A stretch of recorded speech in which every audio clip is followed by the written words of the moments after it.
All right. Hello, everyone. Welcome to the 360 Marketing Live show. It's the last Friday of the year. And for some of you watching, it may already be Saturday, making you that much closer to 2019. Let us know in the comments where you're at and how you plan to celebrate.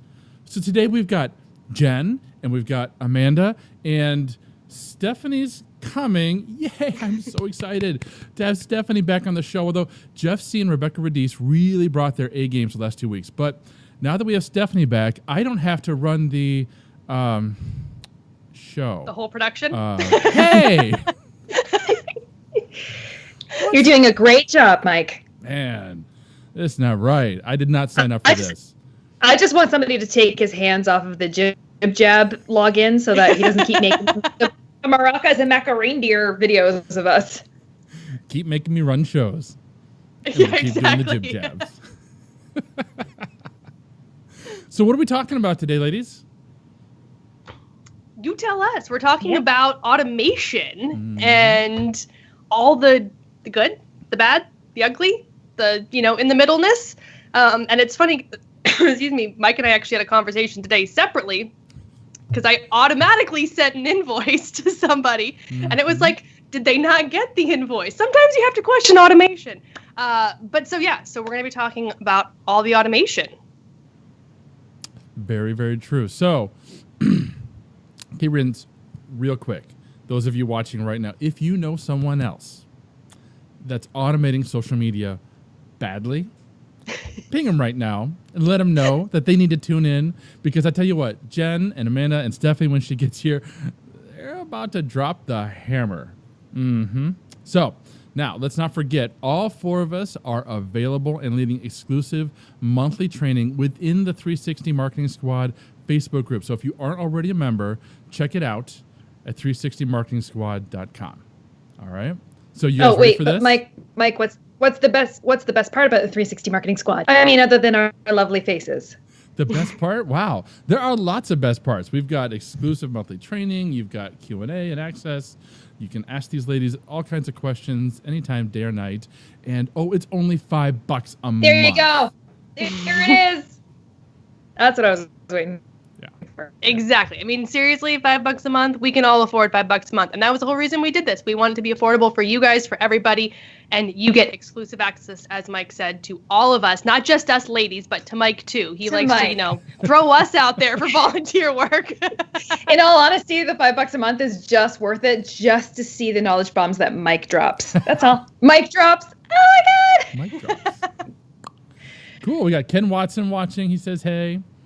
Hey, Ken. Yeah, so remember, if you're watching right now, let us know where you're watching from.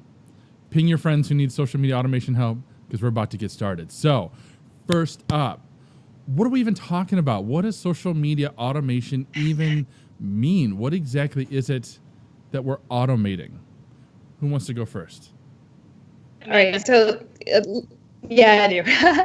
Let me know if my internet is still a little bit shaky. If it is, I'm going to move some things around. But if we're good, if we're cruising, you know me, digital nomad self, my internet is always, always an issue. Anywho, okay. So automation, what is it? Well, let's look at the manual side of things. Manually doing tasks on social means that you are logging in to every single individual platform. You're opening it up. You are getting that creativity going per platform, and you are manually clicking, dragging, uploading whatever content you're putting on there and hitting go, hitting publish, hitting post, whatever that button is. But you are manually going in and clicking all of these items. Or when it comes to automation, that's for automatic posting.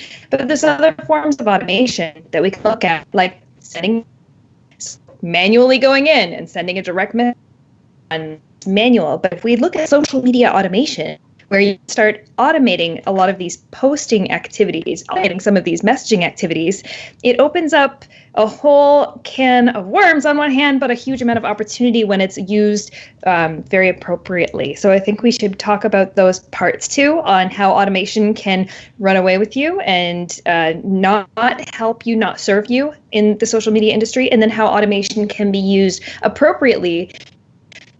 Some of those tasks, those daily repetitive things that you are doing, all of you time, whole soul purpose, continually people who are consuming your. So how do you automate to bring this value to that many more people by reaching more people on more platforms. So that's what I see automation as. And just so you know, Amanda, you are like now you're totally starting to cut out. So if you need to move stuff around, you might need to do it. All right. I'll be back. But I'm going to follow up on her point because I think a great example of where she's saying like there's positivity and negativity to a similar concept would be we're all super familiar with the automated DMs in Twitter. Like who even checks their Twitter DMs anymore because we're just so used to those automatic responses where you follow somebody and then you get the automatic DM that just says, hey, thanks for following me. Make sure you go read my free book. And you're like, dude, I've known you for 3.6 seconds. Like, why are you sending me these links and emails and telling me to go check out your Facebook group? Like, we don't, like, I never even checked my Twitter DMs. People are like, I DM'd you like a month ago. I'm like, yeah, I ain't checking those. Because that's bad automation. But similarly, in a very same kind of context, you could be using something like a Facebook Messenger chatbot, which is an automated tool, but that when built in the right way is actually a direct conversation and something that you've invited as the recipient of the chatbot to have a dialogue with you. So that can be a positive automation in a direct message capacity versus the Twitter DMs, which are super annoying. We also see those same kind of things over on Instagram with the, now we're getting the automated type responses over there where, bots are going in and just hitting those like, nice photo, great shot, like on all these random people's posts. So there's lots of ways that the automation can get out of hand. And then to Amanda's point, there's a lot of ways that it can be really good. And not just in those capacities. And these are all the things we're going to talk about today on the show. But additionally, there's, just scheduling. Like I can go into Facebook and I can go into my Facebook page and I can go in there and I can type up a post and I can hit schedule at 12:36 a.m. so that will go out on my behalf at 12:36 a.m. and I don't have to be awake to physically post it. So technically, that's some form of automation because a tool is doing it on my behalf, even though I manually put it in there. You could be using tools like Agorapulse or something for Instagram, like a Planoly or a Tailwind, or you could be using, any other dashboard tool where you're logging in via a dashboard. And again, you're populating all of your content and telling it what to say and when to post it and what to do with it. So it's automated, but you're the one that put it in there. And I think that's, kind of leading to Amanda's point about that manual process. When you're manually building your automation, the automation is an augment to what you did. It's going to help you through the process. It's not you just going to some bot type tool, bot like BOT, like a robot, where you just say, go and like all of these posts or leave this comment on everything that does this, or every time this happens, do this. That kind of automation is where we get the negativity. And that's where it gets out of hand. Those are the ones where we've all seen those automatic responses on every platform. And we just like, drives us crazy. But good automation is when it augments your manual work. Cool. So let's take a quick poll. So those of you watching, I want you to type in good or evil in the comments, depending on how you feel about social media automation. And while you're doing that, we'll go around the room, even though right now there's only two of us. It's a small room. So, Jen, you've kind of touched on this already, but what do you think? Good or evil? In general, I'm the cynic in the group. I'm going to say evil. Awesome. And Amanda's going to hate me because she loves chatbots. Which are good. But in general, yeah, I say evil. But I'm also the person who even if I have access to all these dashboard tools and people give me all these, here's this great tool to automate your system. I'm like, not going to use it. But that's my personal preference. I like to be inside Facebook every day. I like to be inside Instagram every day because I need to be aware of the nuanced changes that happen. And if I'm not in the platform and I'm relying on dashboard tools and third-party apps to do my post management, then I'm not in the or in the actual platforms every day seeing everything. So I don't use a lot of external tools to do my management. So if I had to pick one, I would say evil. All right. Well, I'm the opposite. I think automation is amazing. I don't know what my life would be like without automation all over the place. And if we have time, I'm actually going to talk to how we can use automation in some pretty amazing ways, even in Twitter DMs, even in the DMs. So, and just in time, we have... Right? Look. Stephanie's here. Wait, I gotta like be all dramatic. Oh, okay. Here. You're already on camera, girl. We got the whole camera going. Yeah. I'll be on camera. I will take the spotlight until you. Did I at least beat Amanda? No, she had some internet issues, so she's been here. She gave her big she's doing it. How are you? Hey, T. Hey, babe, we're live. We're only live to the world, but that's fine. Don't worry about it. Live to the whole wide world. You It's brought good. me Fritos and Starbucks. Are you still at the convention center? I went to Union Cowork, which is a little down the way, but it's been good. Yeah. So for those who don't know, Stephanie just joined us. Yeah. Yeah, Stephanie's been working at the auto show today. Working it. And now she's So, here. Steph, we were just asking, and we were going around the room, which left me and Mike.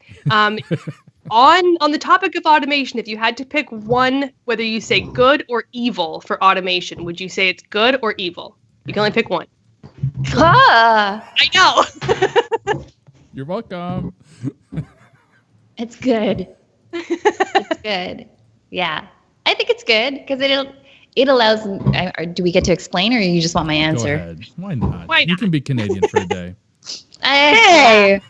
Well, I mean, I like it personally because I'm able to make things a lot more streamlined. I get to have a process. Like, for example, like my evergreen content calendar, I never have to worry about it. I know that it's just always going to go out. And for the San Diego International Auto Show, like we have all these media hits, and for me to only promote it once does not do us justice. So for me to go ahead and continually push that out, that's brilliant. And I think that helps us out in the long run.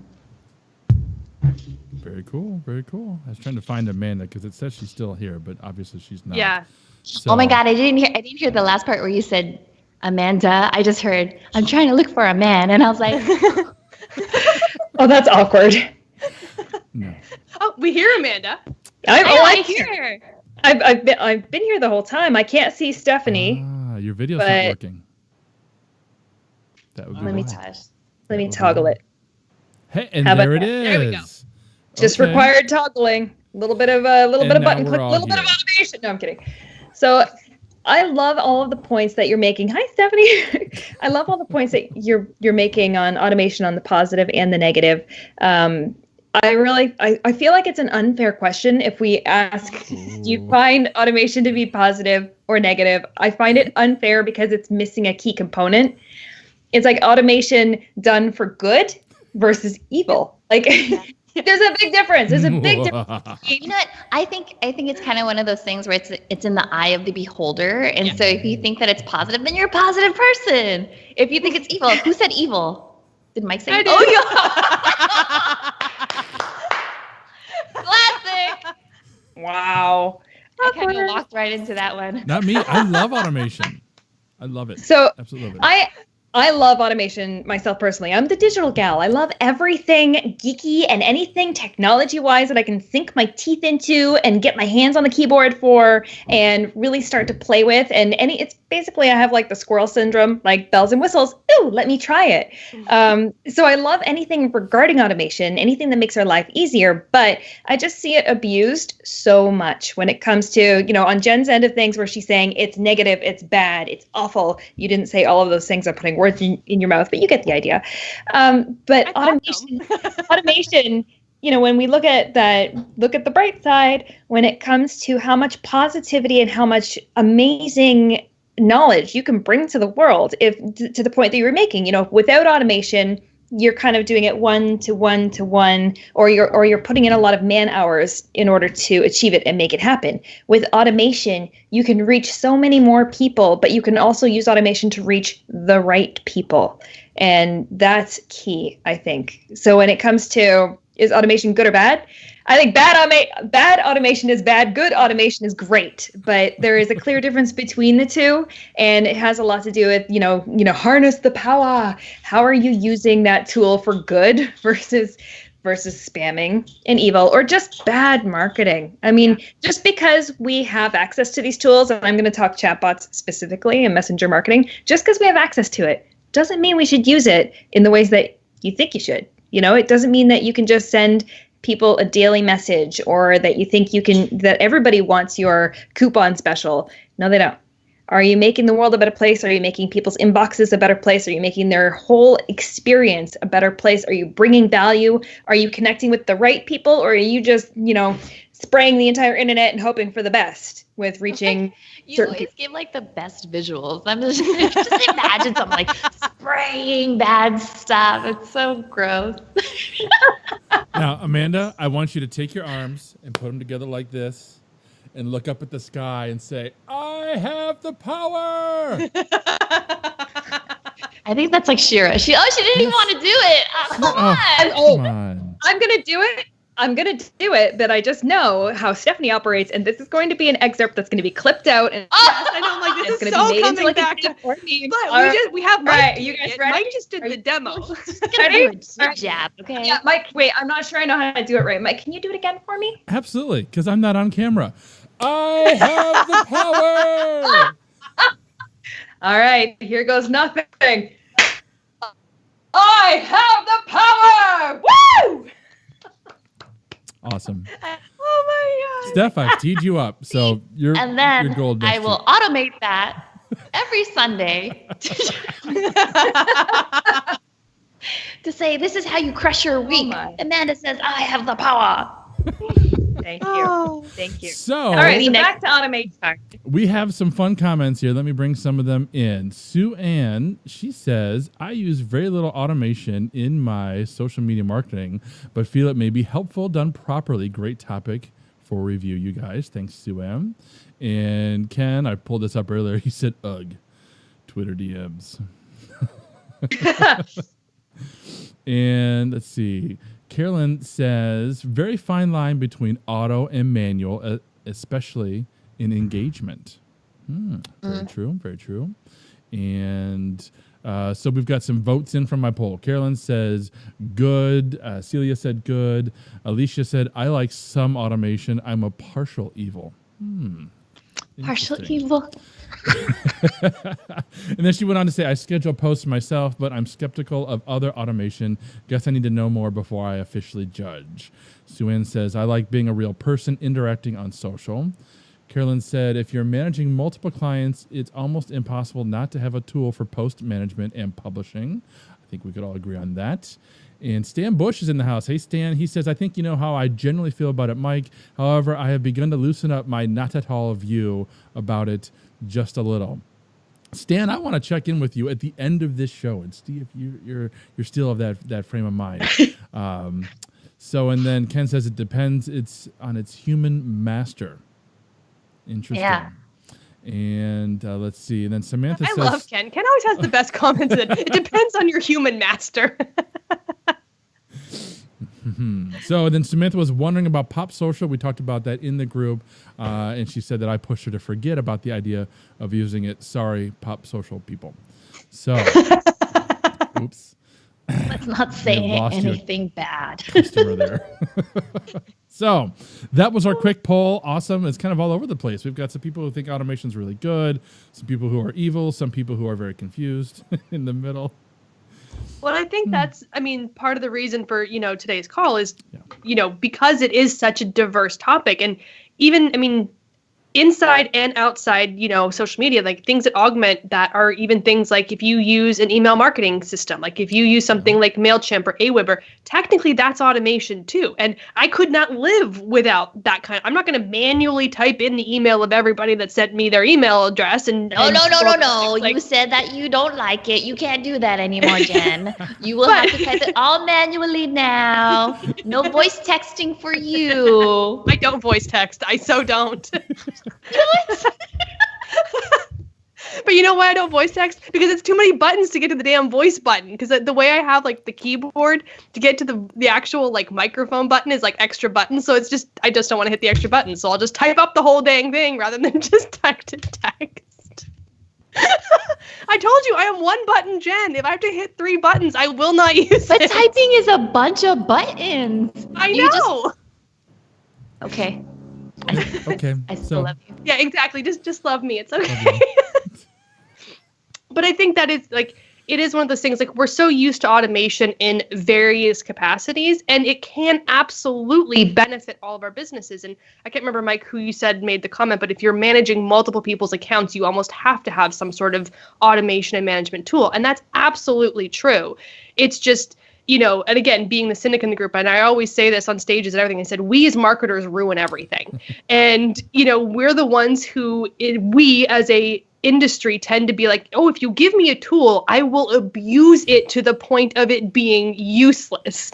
And not that everyone does that, but then you get these, you get people who go out to these app developers, or you get people who say, I have a problem, I need you to fix it. And that's where you get all these bot tools and automated, behaviors that we all think are spam, that none of us like, but then everybody keeps using them. So it's kind of that, it's finding that balance. And I was literally just on a podcast this morning kind of talking about that whole, buying likes and followers on things like Instagram and Twitter and those sorts of things. And, how do we avoid it? Like, you think most people today are smart enough. Like, we know what it looks like to have inflated numbers, and we know what real reach and engagement looks like. And when you see someone that has 10,000 followers but 8 likes on their photo, like, they bought their followers and they're not buying likes. And, or if they all of a sudden have, 1,000 likes on all of their photos when they used to have 100, you're like, oh, someone's out buying likes. And we know that and we can see that, but there's still so many businesses that either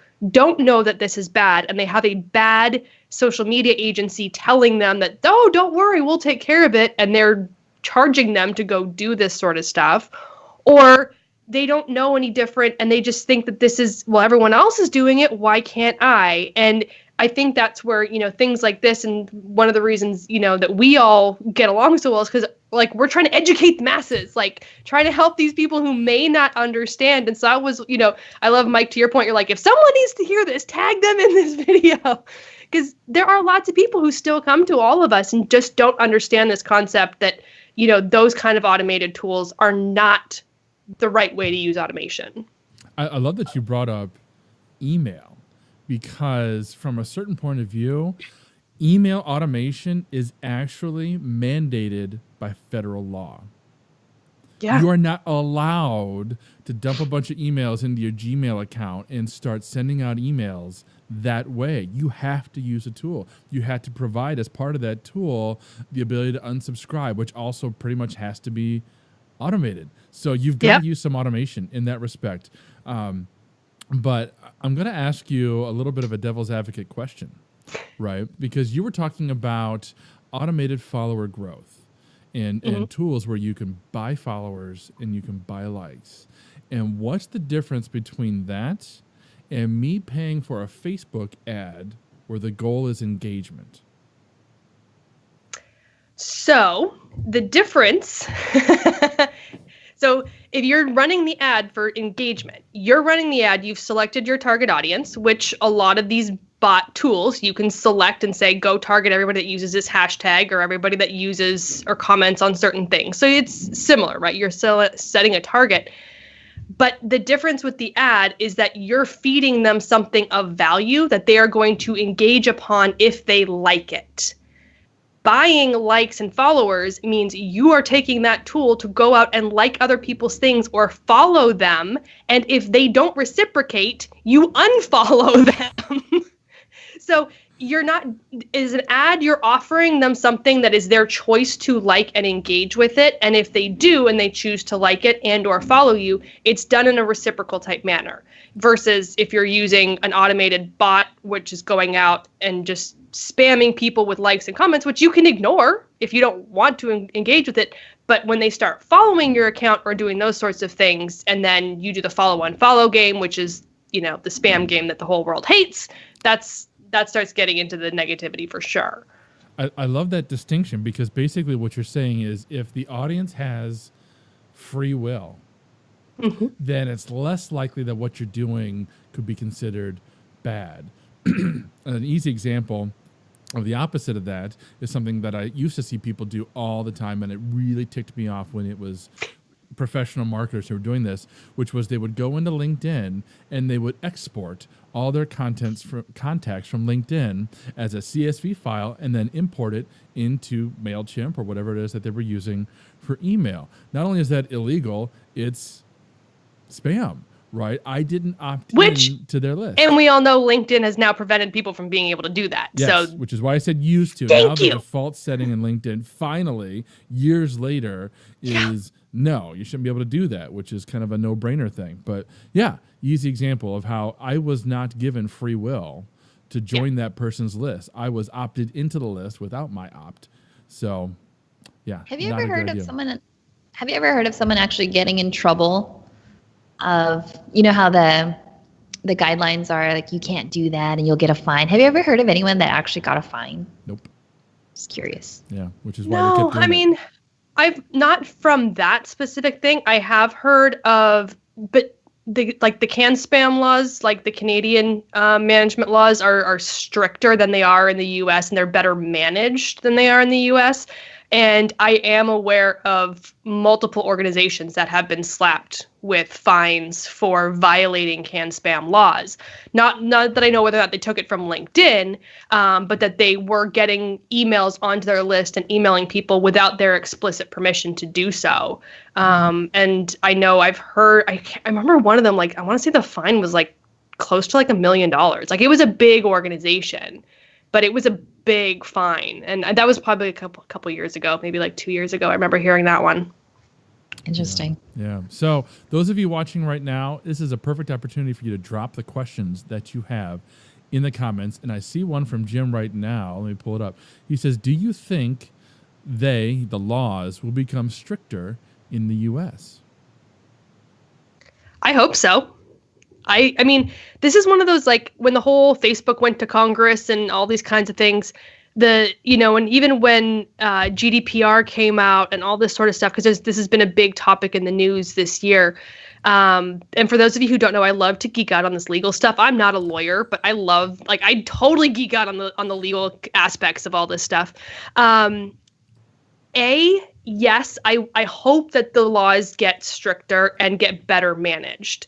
But B, I kind of hope they don't, because the way social media advances and the way technology advances is light speed compared to the way the government works. So we're dealing with governmental instituted laws to manage social media, that these laws were put in place back when like newspapers were coming out as, new technology.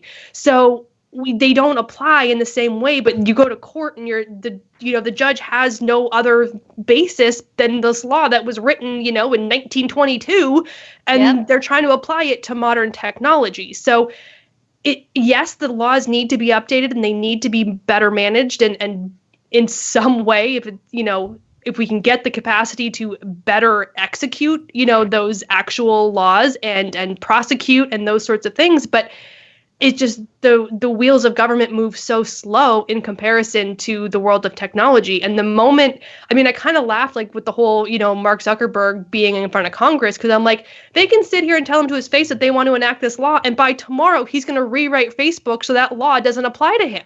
Like, he can do anything he wants to avoid the law, because by the time the law is passed, it's going to take a year, and he can have 5 iterations of Facebook algorithms and processes go through in the time it takes them to even think about implementing this law. So I think it's a kind of a double-edged sword. I had too many cookies before. I was eating cookies before we got on the show. I had too many cookies. I'm too excited.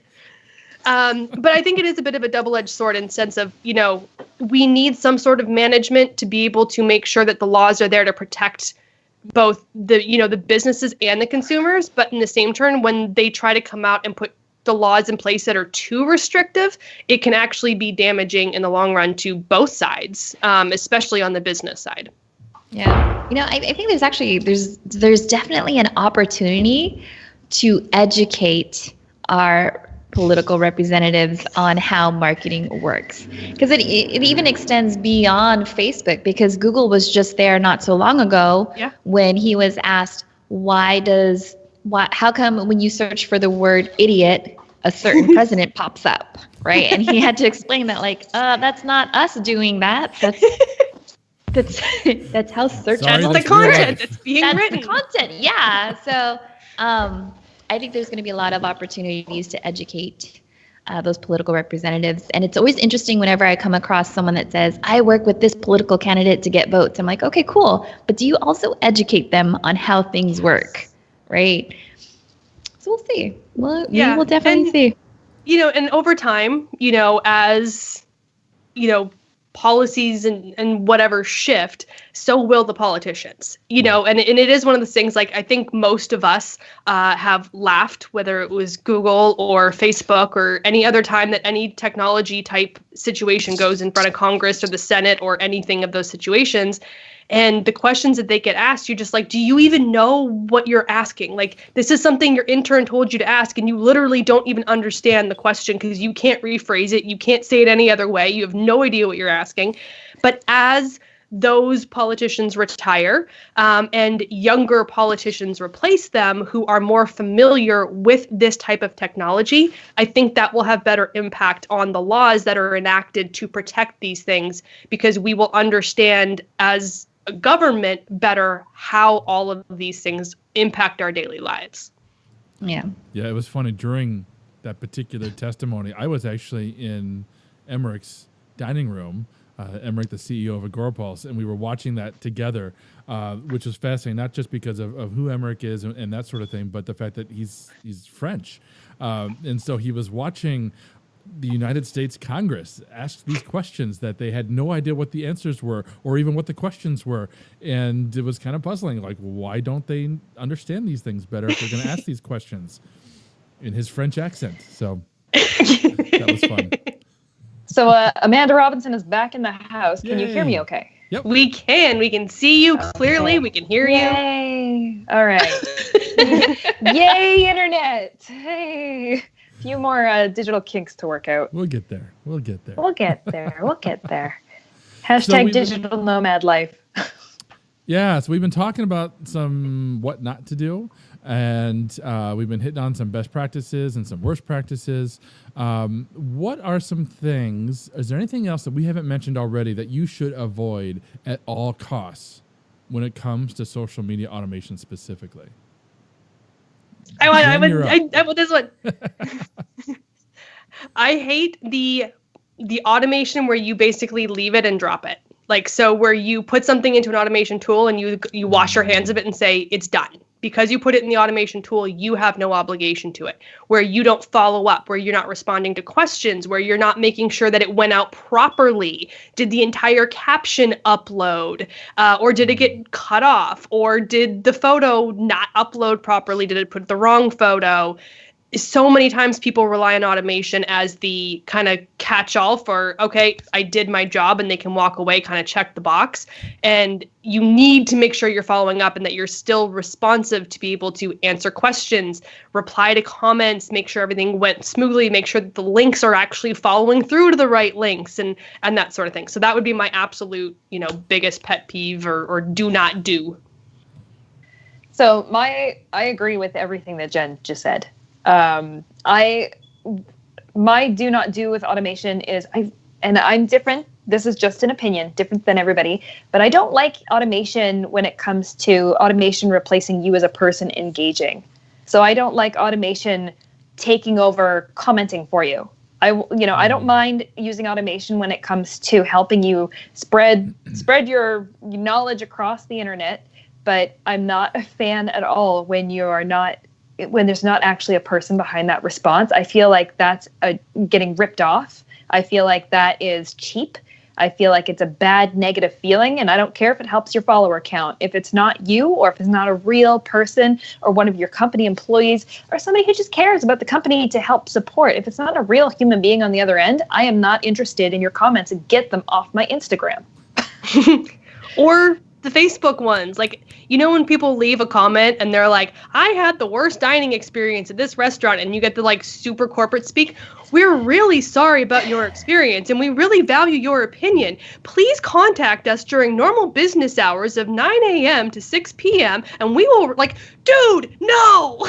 Or the automation, I just had this happen yesterday where, you know, kind of going down that chatbot road again. I had a phone chatbot where it's all voice commands. So you're giving voice commands and then it pretends to type in between. So there's typing audio and then it gives an automated response. And then you speak back to it, typing audio. I'm like, this is BS. Get a person on the phone.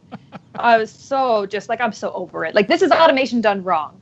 So using automation to engage people, using automation to make people think they're talking to a person, using automation in a way where it's just not representative of a true, real person or experience, that unless it's supposed to very clearly be a robot or very clearly be just here's an automatic experience, you know. And I like that when it comes to chatbots, how there are laws in California now where you can't misrepresent a chat. I don't know if I've missed any of this while you gals. No, I was going to bring this up, so do it. So in the state of California, you can't build a chatbot, and that includes like Alexa, that includes any phone automation, that includes any of your home devices. It also includes your Facebook Messenger marketing chatbots. You can't make people think or believe it's a person. It has to be very clear that it's a robot or that it's automation.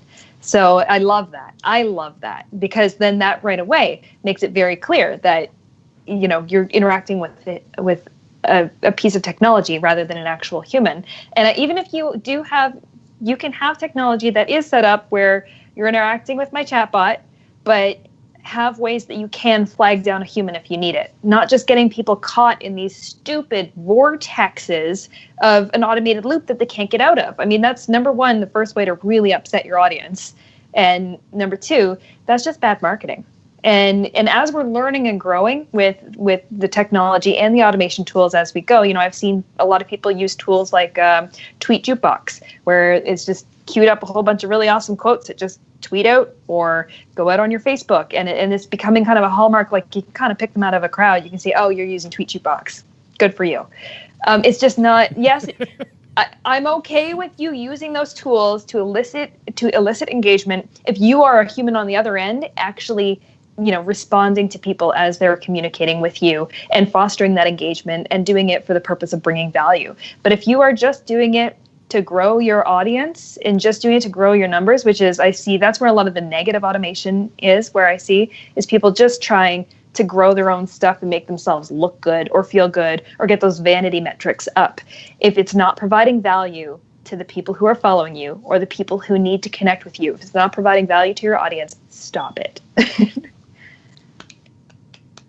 That's awesome. And the whole time I was reminded of the time that Stephanie had me give her a recording in a robotic voice because apparently I sound like a robot. No, you don't. Well, maybe sometimes. That was for a spoof video, PS, by the way. Can you queue up that spoof video? Do you have that on hand? Can we drop that in the comments?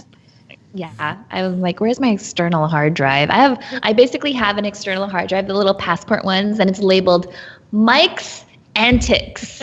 So like of all the 360, you know, the Mike toes and all that other stuff, you each have your own external hard drive. I only have one. Behave. Right? But it's like 4 terabytes, so stop. Oh. So this has been Steph, awesome. what's your biggest no-go with automation stuff? No go on automation. There's this. No, I was gonna say it, but then you would actually really know what program it is and what it was, and I don't want to get us in legal trouble. I would basically say that the whole theme is don't post and ghost, right? Yeah. So just don't post and ghost, because I think that's one of the best ways for you to lose your audience and to make yourself look silly on social media. But everything else, I mean, all the other good stuff, like I'm a big, huge fan of automating processes. Like when this goes live, it goes into Google Drive, and then Google Drive will go ahead and post it to YouTube and all of that amazing stuff. And that makes my life so much easier. Like that's the stuff I look forward to and I enjoy the most when it comes towards automation, because as much as I love social media, I love living in real time. I love going outside. For goodness sake, I live in San Diego, and Amanda's like, I'm a digital nomad. I want to like go places. I don't want to type things all the time, Jen Herman. I'm going to voice text and then I'm going to go to the beach. Okay? I have a window. I can see the sun. Oh my gosh. It's so Jen. That's such a Jen statement right there. Fluorescent light. Fluorescent light counts. No, Jen, you need vitamin D. Look, it's right here. Look, see sunshine. Oh, so when it comes to I literally want to do a spoof where it's like, look, sunshine, and then I'll have like this visual effect where you turn into like dust.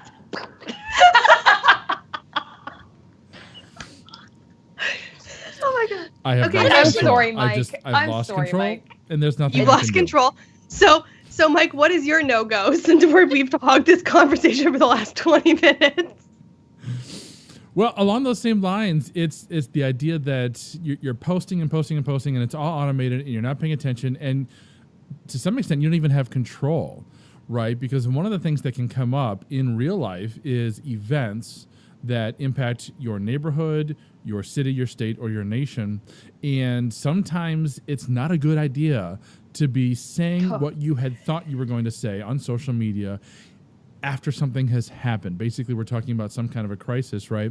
And you need to be able to shut that down. And if you're using bad tools or bad practices, you may not have that capability. You may not have a pause button or a delete button, at least one that's convenient. And you don't want to be saying things that are totally inappropriate because that's going to reflect really, really poorly, potentially, on your brand. So that's a big thing for me that I like to make sure that I'm in total control of. So those are some bad things. What about some good things? What are some best practices? What are some of the most amazing examples maybe that you guys have seen when it comes to automation? And if only we'd had somebody who maybe had seen some chatbot examples of that, because I know everybody wants to know about chatbots, and they're really popular these days. Most people don't know how to use them. Like, I have no idea how to use a chatbot, but I'm sure there's some really good examples. Know anyone that knows about chatbots? Amanda, did you want to say something? the Canadian in the room would really like to like completely geek out over this right now. OMG. Okay. Mike, you're so, thank you. That was a good lead up. All right. So look at him just smiling and beaming.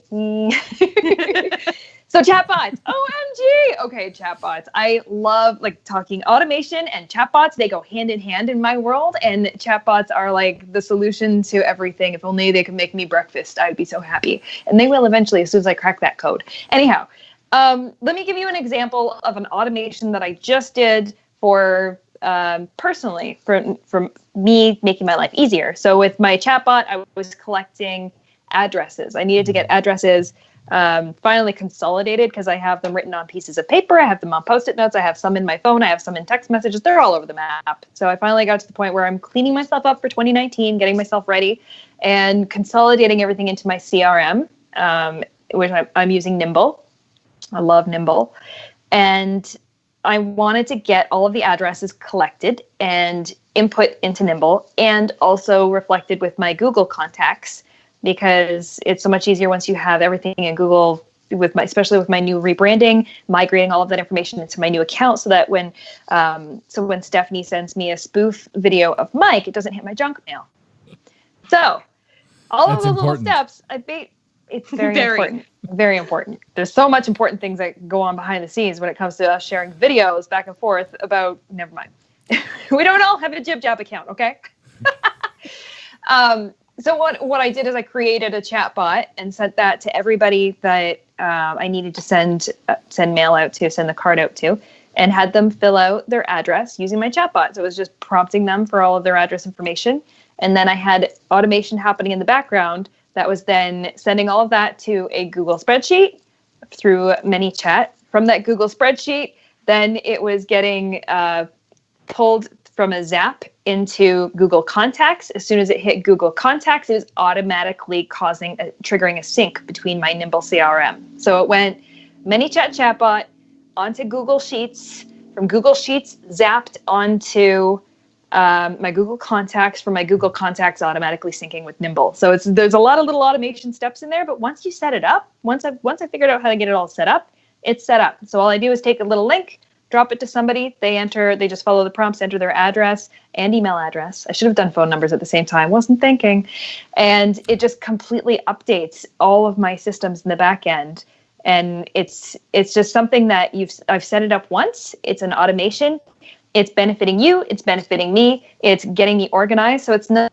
It's one of those automations I'm not using for pushing content out and pushing all of that value out into the world with content. It's very much the other way around. It's automation using it for organization and using it to be able to do so many more tasks. Like Stephanie said, I'd rather be nomading and out at the beach than sitting here by hand entering everything into the computer into 2 or 3 different systems. That's cool. And Shannon Boone said that she loved your address box. Oh, thank you. Yeah, and Alicia says, I guess I have to learn how to use Facebook chatbots in Messenger. I don't have anything to give away. Wouldn't mind to promote live videos, just not sure how to use them for a service. We can do that. B2B Facebook chatbots seem daunting. Oh, they are not. They are absolutely not. They're very easy. We will have training upcoming very soon within the 360 Marketing Squad Facebook group. And I'm also going to say that that Messenger, the address Messenger bot that I did, I'm going to make that available, that template. I'm going to make it available for free for everybody inside the 360 Marketing Squad. So really, if you're looking at that, it's like $5 a month. You're getting that free template. You're getting all this training. It really is like a complete no-brainer. And it's not, chatbots aren't that hard, really, when it comes to automation. Chatbots are not as hard as they look. Just start simple. Don't try and build a Da Vinci bot right on your first try, like I tried to do. Bad idea. But yeah, you can certainly make your life easier. It can be a great marketing tool, but it can also be a great automation tool to help keep you a little more organized. Now, Sander asked, do you have them opt in for your mailing list at the same time, or is this just for personal address collection?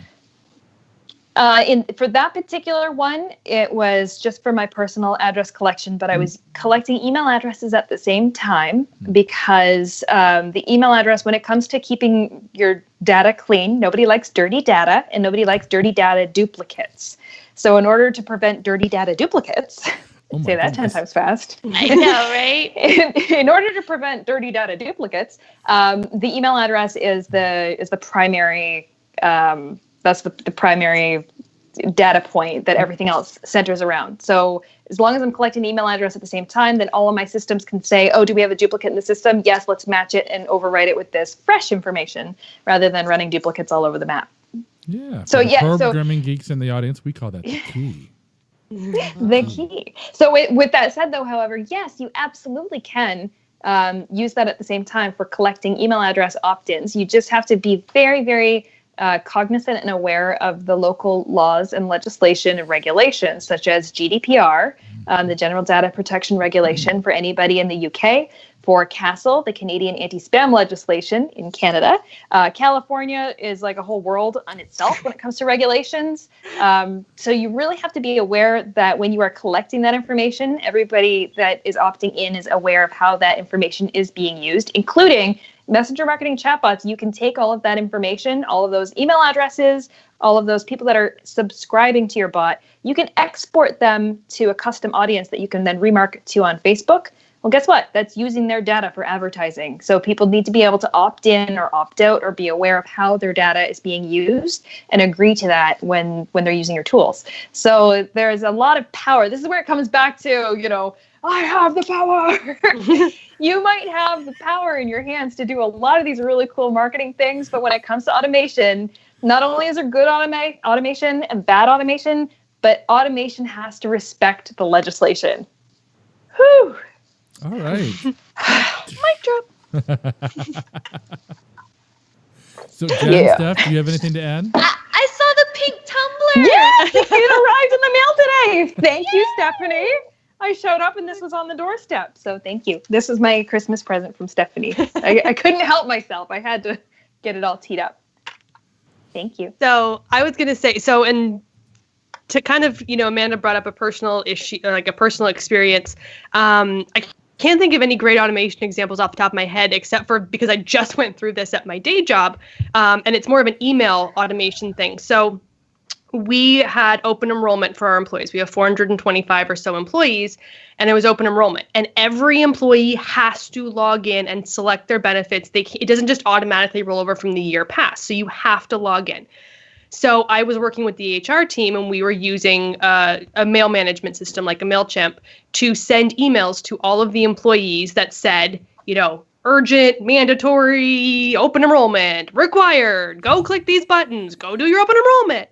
And it was multiple emails, but I didn't want to send the same emails over and over and over again. So I created all of the rules. So I sent the email to all employees. And then there was a rule to send it again 3 days later to anyone who did not open the first one. And then to send it again, and like a slightly different version, but the same essential message again 3 days later to anyone who didn't open the first two. So we did this through a whole chain. But that made my life easy. It made HR's life super easy because the automation we didn't have to go through and say, okay, now this person got 6 emails even though they did it on day one. We didn't have to worry about who did or didn't, open the emails because the management system behind the scenes was doing all the work for us. But one of the really fun things at the end, and because I'm like a bit of a, snotty brat, I really enjoyed this part.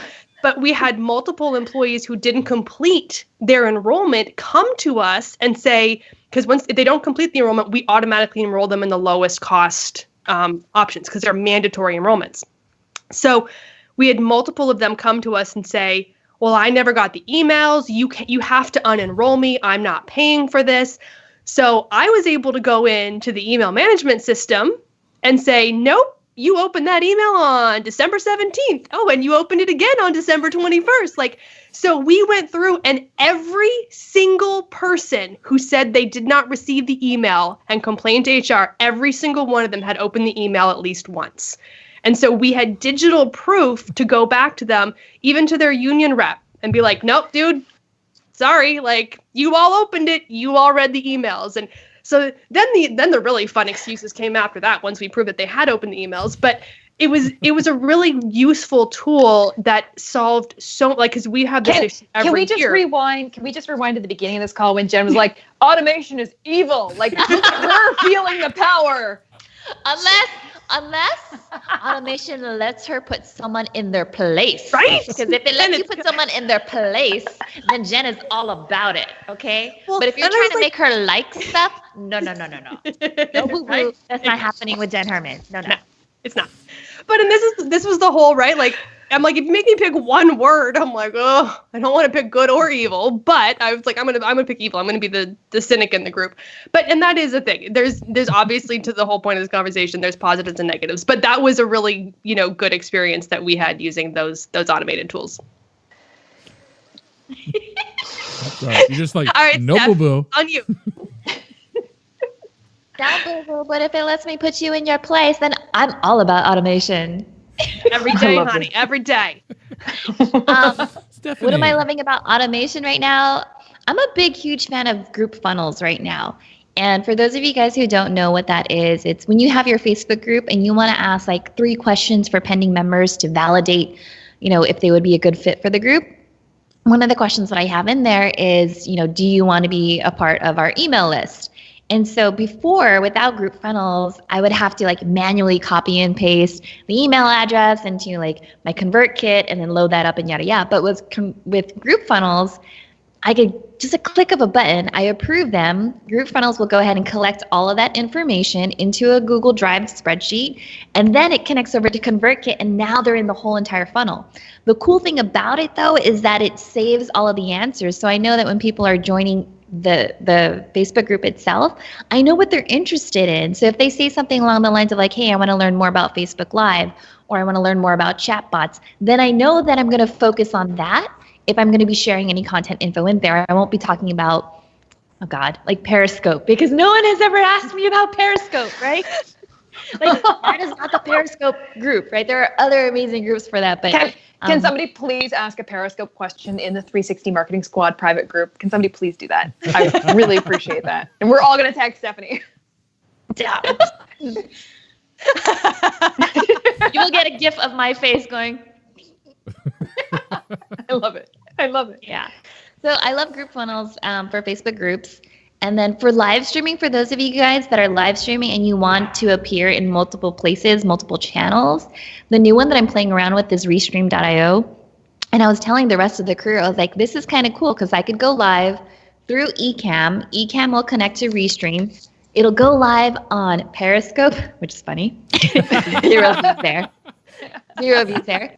It'll go live on Periscope, YouTube, and on Facebook. And there's like a whole slew of other live streaming platforms that are out there.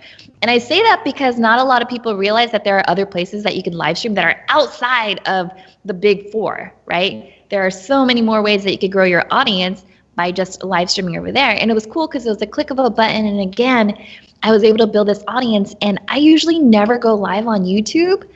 And someone started commenting and I was like, oh my God. Like, I was like, oh, hello, YouTube people. So like, I didn't know how to act. I felt like a Martian. I was like, greetings, YouTube viewers. It was so weird. Mike just fell off the camera. But, it was fun. With the click of a button, I could like share my adorableness and my, weird voices with other channels. But group funnels and Restream. Okay, take the camera off. So Mike, before we wrap it up, you have to share what your best experience was. Oh, and then I have 2 tools that I want to just throw in there. But go ahead, Mike. Oh, well, no, I was just going to say, we just got our new YouTube channel cover video right there. Yeah. YouTubers. Greetings, YouTubers. Greetings, YouTubers. Oh my God, we need all 4 of us to do it like in succession. All right. Ready? 3, 2, 1. Greetings, YouTubers. Greetings, YouTubers. Oh, see, they can't follow directions. I'm horrible. sorry, folks. This is sorry. Nope. Okay, you're all off camera. Just me now. So I got 2 things for you. I've got a best practice that you all thought was evil, but it worked amazingly well. And then I got a tool. So one of the things that people cringed the most about, I think, when it came to social media automation was Twitter DMs. And you really can't do it as much anymore because Twitter changed the APIs, which is generally for the good. But I used to love Twitter DMs. I used to send auto DMs, and they were amazing. People literally thanked me for my auto DMs because I did not say lame things like, thanks for following me. Here's my Facebook page. Would you like me over there too? No, I didn't do that. How does that go again, Mike? I didn't say, oh, thanks for following me. Here's my Facebook page. You could like me over there. No. I said one of the things that I used to struggle with the most for the longest time was how to promote my blog posts after I spent so much time writing them. And I ended up writing down everything that I do now. And here it is. Here's an article that I think you might find helpful too. I probably said it in fewer words. But I was basically sending them a link to an existing article that I'd written that a lot of people found helpful. And honest to God, they would thank me for it. And the cool part about it was, from a marketing geek perspective, is that they would click through that article and half of that traffic, because I could measure it, half of that traffic would opt into the content upgrade, which was the PDF version of this 5,000 word article. So I actually got leads out of my Twitter auto DMs. And I think a lot of us can take that philosophy of just trying to be helpful and natural and not spammy and not greedy and asking, hey, can you go buy my services, which is what I get on LinkedIn all the time, and see some value. Mike, that's the key. To the point that I was making earlier is that you are providing value. You're not just using an automated tool to grow your audience, to get those clicks, to get those opt-ins. You're not just using the tool just solely for that. You're actually engaging with people and you're providing value. So you are providing value first, and you're getting rewarded with that in the long run. So that's a fantastic use of an automation tool. Yeah. So then the actual tool that I want to talk about real quick is Agorapulse, which we're all fans of, I know. Yes. But and full disclaimer, I literally work for Agorapulse, but I was a fanboy before I started working for them. And the automation that I love with Agorapulse is being able to feed and queue up social media posts. So I have literally hundreds of evergreen articles on my 2 blogs. These are articles that are still valid today. They were written in the past, and I want to keep sharing them to social media. I want my growing audience, my new followers, to find this stuff. We all know that when you share a tweet, it lasts for about 18 minutes, and then it's done. No one's ever going to see it again, which means you're only going to meet a fraction So many of the comments. audience. So many much comments stuff we could make. Oh, yeah. So you're not going to reach everybody by tweeting something once, not even twice or 4 times. So you need to keep sharing content over and over again if it's still good, if it's still valuable.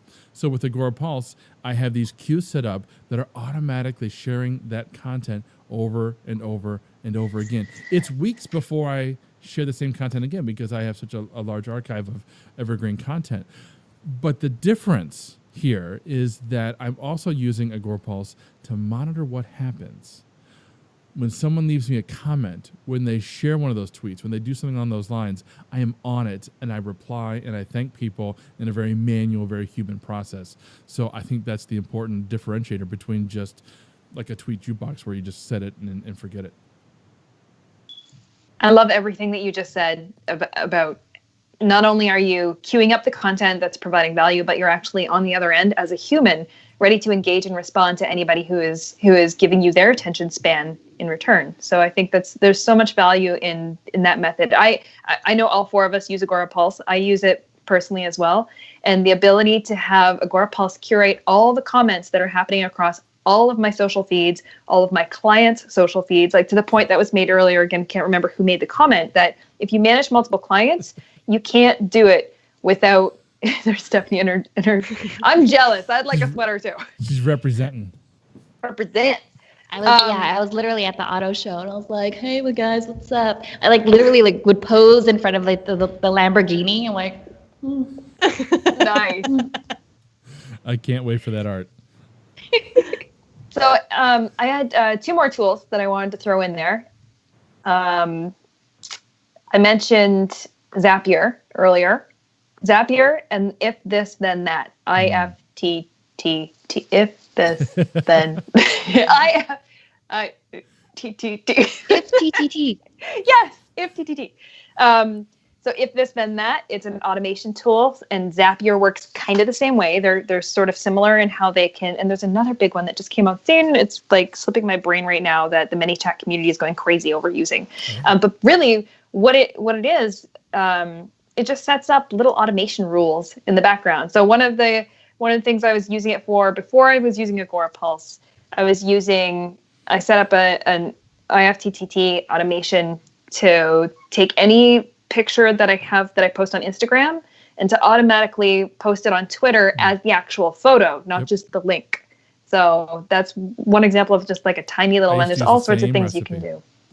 Yeah, and those are called recipes. Exactly. And then in Zapier, when you set up an automation, they're called zaps. So I use Zapier a lot in conjunction with ManyChat, where I'm collecting information with a chatbot and using a zap to take that information and go and plug it into another system. So it's just kind of it's like the little electrical board, it's just making those connections in the back end. It's just the wiring in the back end. So you just have it's very simple to use if you just take the time and go and follow the instructions. So if you haven't experimented at all with Zapier or if this, then that, or any of the other similar tools, those can literally be life-changing. And I would just like to jump in at this point because I'm not one of these 3, and they're talking ways over my head.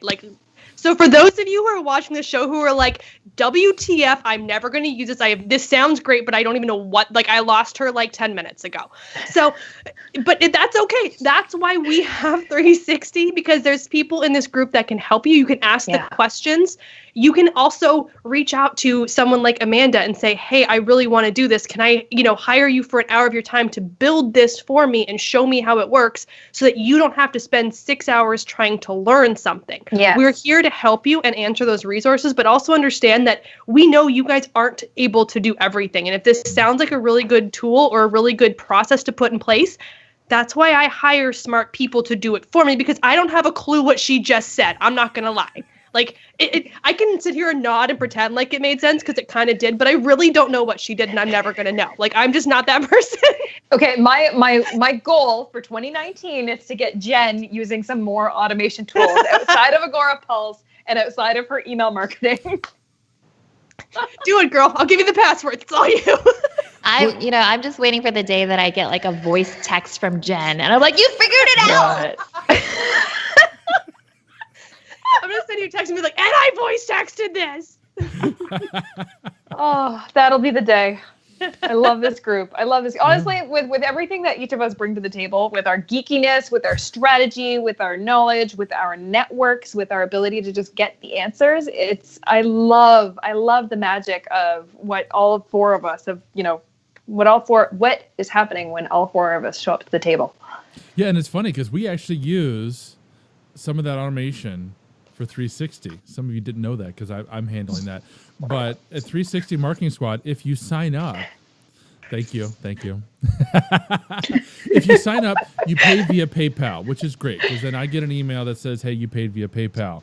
But I'm using Zapier to take that purchaser's email address and their name and put it into MailChimp. So then we can communicate with them on an ongoing basis. So that part is using some automation. Jim Fuse asked if we have an Agorapulse link to sign up with. Absolutely. Agorapulse.com. We'll put a link in the comments. You can sign up for a free trial. And actually, it's important for you guys to know this. It's a 14-day free trial with Agorapulse. And if that's not enough time, you can just ask for another free trial, which is pretty cool. So then you can take a whole month to figure that out. Samantha asked, do you pay for Zapier? I'll tell you, we pay for it with 360 because the PayPal integration is a premium Zap. But Amanda, you're shaking your head no, you don't pay for it. I don't. Awesome. No, I use the free. Cool. So, ladies, this has been another awesome show. We've had terrific insights. We've had all kinds of ideas. Like Jen was saying, if you want to hear more from Jen, Stephanie, Amanda, myself, you've got to join the 360 Marketing Squad Facebook group where it's just $5 a month to get access to exclusive monthly training, weekly news and updates, and the priceless ability to be able to ask these ladies questions whenever you want. And Mike. And me. And Mike. To ask me questions Mike. whenever you want. That's a premium cost, right? What are the trainings? What are some of the trainings that we've done recently? I did one on Facebook audience targeting from beginner all the way to advanced. Mike, what did you do? I did over an hour long training on blog post amplification. And then Jen, you did Instagram strategy. So we've got it was Instagram strategy and analytics. So we did deep dive into Instagram analytics, how to read them, what they mean, all that sort of good stuff. Yeah, so that training is already in there. Next month, we'll queue up Steph, who will do some training on Periscope. Oh.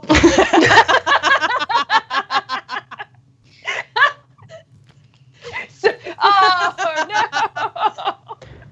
No, next month, if you're not a member of the group, you're going to want to come in next month because Steph's going to share with us, I'm sure, some of the amazing knowledge that she has on Facebook live streaming and production and all those wonderful things. So that'll be awesome. It's just 360marketingsquad.com. You can sign up. It's $5 a month. That's pennies a day to have an entire team of marketers at your disposal. So definitely check that out. Now, we're going to see you next year, Friday, January 11th. That's 2019. We're going to be talking about how to grow your social media audience, obviously not using a lot of automation. That's a show you're not going to want to miss. So stay tuned for that. And in the meantime, have a very happy New Year, everybody. Happy New Year, everyone. Happy New Year. To a good 2019. Yes. Yeah.